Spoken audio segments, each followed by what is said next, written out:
Bonjour les enfants. Aujourd'hui, je vais partager avec vous une histoire de loup qu'Élise et Maëline aiment beaucoup.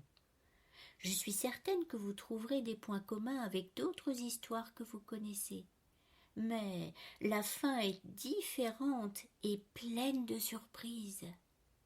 Voici donc Le secret de l'affreux méchant, une aventure écrite et illustrée par Sylvie Ozary-Luton aux éditions Mijade. Maman loup a fait de bons gâteaux. Les petits loups se régalent. Après le goûter, Grimaud demande: « Je peux aller chez grand-mamie lui apporter le dernier ?»« Oh oui, dit maman, mais ne t'écarte pas du chemin. Sinon, tu risques de te perdre et de rencontrer l'affreux méchant, dit Lilou.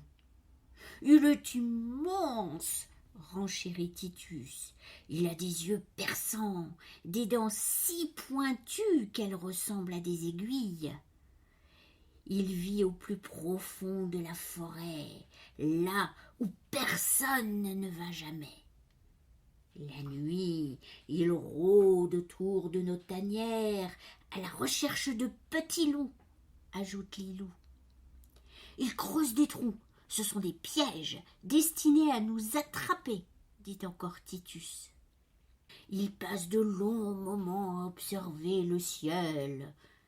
Il détient un mystérieux secret, finit par chuchoter Lilou. Grimaud est très impressionné, mais il veut quand même apporter le dernier gâteau à grand-mamie. « Je ne quitterai pas le chemin, dit-il. Et il s'en va avec son petit panier. Un peu plus loin, Grimaud aperçoit un papillon. Il veut l'attraper. Le papillon s'envole. Grimaud oublie les recommandations de maman. Il court derrière le papillon et quitte le chemin. Bientôt, il arrive dans une clairière. Le papillon se pose. « Oh, les jolies fleurs !» dit Grimaud. Il en fait un gros bouquet. Le papillon s'envole à nouveau et Grimaud court encore. Le papillon s'arrête sur le jonc d'une mare. Grimaud ne peut pas l'atteindre, mais autour de la mare, il remarque des cailloux de toutes les couleurs. Il choisit les plus colorés et les met dans son panier. Le papillon s'envole. Grimaud le suit. Le chemin est de plus en plus sombre. Le papillon disparaît. Grimaud n'est pas très rassuré.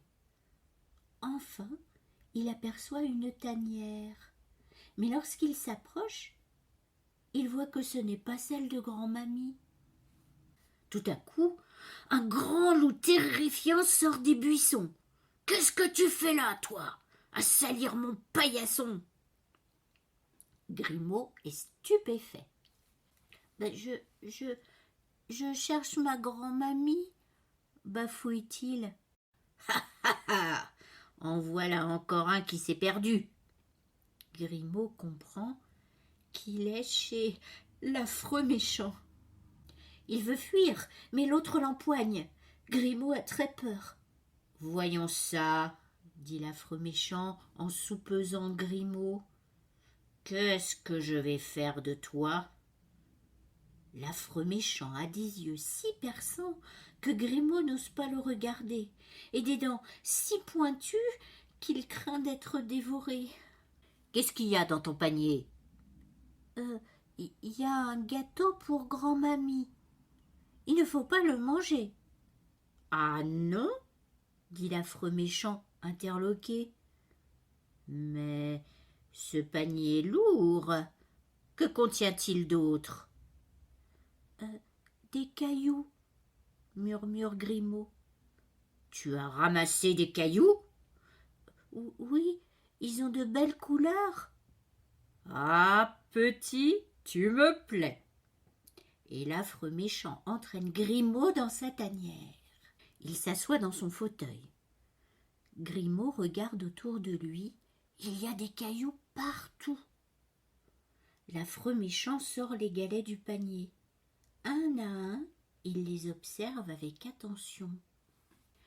Après un long moment, il dit « J'étudie les pierres. Tu vois, j'en ai ramassé beaucoup. Mais toi, tu en as trouvé une très belle et très rare. » Il la montre à Grimaud. C'est un petit morceau d'étoile qui est très très vieux. Lorsque l'étoile s'est éteinte, ce petit morceau est tombé sur la terre. Et toi, tu as eu la chance de le trouver. Grimaud est émerveillé. « Oh !» s'écrie-t-il. L'affreux méchant prend Grimaud par la patte. « Viens, je vais te montrer mes outils de travail. Voici la pelle et le sac dont je me sers lorsque je cherche de nouvelles pierres. Et voici ma lunette astronomique. C'est un peu comme une loupe. Grâce à elle, les petits points lumineux dans le ciel deviennent des planètes avec leurs montagnes et leurs cratères.